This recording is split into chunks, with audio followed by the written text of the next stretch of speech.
One woman who says she was shot while driving on the interstate through southern Kentucky is now telling her story. And one Delta Airlines co-pilot faces charges for his reported role in a cockpit confrontation.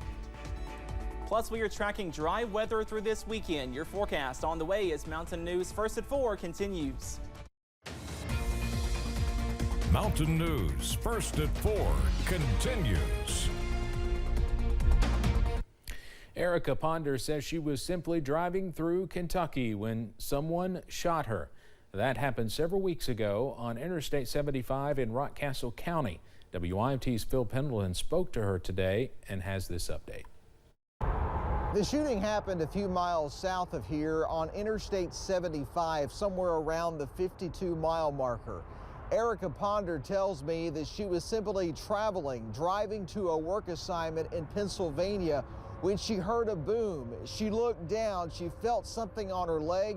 The next thing she knew, she was bleeding from a gunshot wound. So just riding on the highway, listening to music, and I just heard a boom. So I thought I hit something. She pulled over and tried to get out, but felt a knot on her leg. She called police and told them she assumed she had been shot. First responders showed up. She was sent to a hospital, treated for several days, then released and sent home.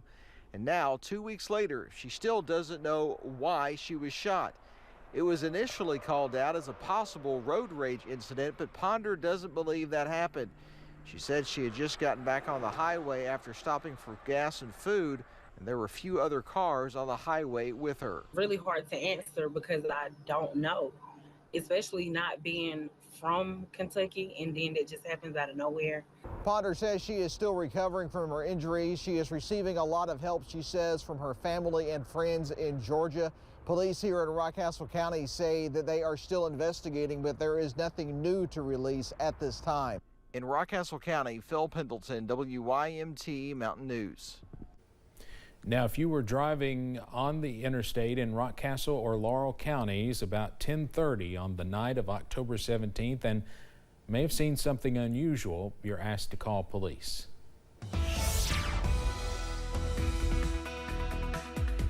We are tracking some sunny but cold weather across the mountains for the middle of this week. Let's take a live look across the region from London to Hazard to Pikeville. And again, we are dry under some sunshine. Those temperatures, though, are chilly in the middle to lower 40s, up to 45 in London and 40 over in Pike County at this hour. But check out these low temperatures. Most of us waking up in the middle to upper 20s this morning, down to 25 in Somerset, 24 in London, and 28 over in Jackson. That actually broke the record for the coolest start to this November 1st, down to 28 degrees, and that does break the record of 30 set back in 1993. We tied the record this morning over in London at 24, and that was set back in 1980. So a cold start to the month, and more chilly weather is on the way as we go into tonight. Those lows back in the middle to upper 20s. So once again, we are frigid on your Thursday morning commute, but some good news. Some 60s are right around the corner as more warmer air is set to move back into the mountains. All those details on the way in just a few minutes. Steve? Cameron, thank you. A former Delta Airlines co-pilot is facing charges over an alleged disturbing incident in midair. Prosecutors say he threatened to shoot a fellow pilot in the cockpit last year if they diverted a flight to help a sick passenger. CBS's Chris Van Cleve has more.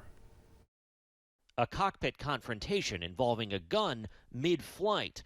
In a federal indictment filed last month, prosecutors accused former Delta First Officer Jonathan Dunn of threatening to shoot the flight's captain in August of 2022.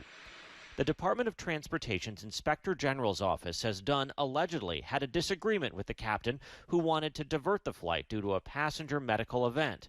Dunn allegedly told the captain they would be shot multiple times if the flight diverted. According to court documents obtained by CBS News, a Utah grand jury indicted Dunn 2 weeks ago on one count of interference with a flight crew. CBS News has reached out to Dunn for comment. Delta confirms Dunn was working as a Delta First officer on that flight when the incident occurred, but is no longer employed by the airline. Dunn was legally carrying the gun in the cockpit as part of the TSA's Federal Flight Deck Officer program.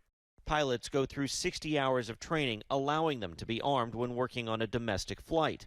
News of this situation comes on the heels of another Midair incident last week when an off-duty Alaska Airlines pilot, Joseph Emerson, allegedly attempted to shut off the plane's engines. Court documents say he told police he was having a nervous breakdown. These two isolated issues, obviously both very concerning to the traveling public. Ross Feinstein, a former TSA press secretary, says these incidents will renew calls for getting pilots the resources they need. Moving forward, there'll be some questions about mental health for pilots in terms of those issues that may occur in the cockpit. Dunn is set to be arraigned later this month. Chris Van Cleve, CBS News, Phoenix. Federal Reserve Chairman Jerome Powell gave an update today on the economy and where the U.S. stands with inflation. Powell announced the Fed will keep interest rates unchanged for the time being. Powell said economic activity is expanding and job gains are strong, but that inflation is still too high. The Fed chairman reiterated the goal of the Fed is to get inflation back down to 2%. Price stability is the responsibility of the Federal Reserve. Without price stability, the economy does not work for anyone. In particular, without price stability, we will not achieve a sustained period of strong labor market conditions that benefit all. Since launching the most aggressive series of rate hikes in 4 decades in March 2022 to fight inflation, the Fed has pulled back and has now raised rates only once since May. Coming up on First at 4, the CEO of Tesla sees a major court victory in a controversial case. Plus, another hard freeze is on the way as we go into tonight. Those details coming up after this break.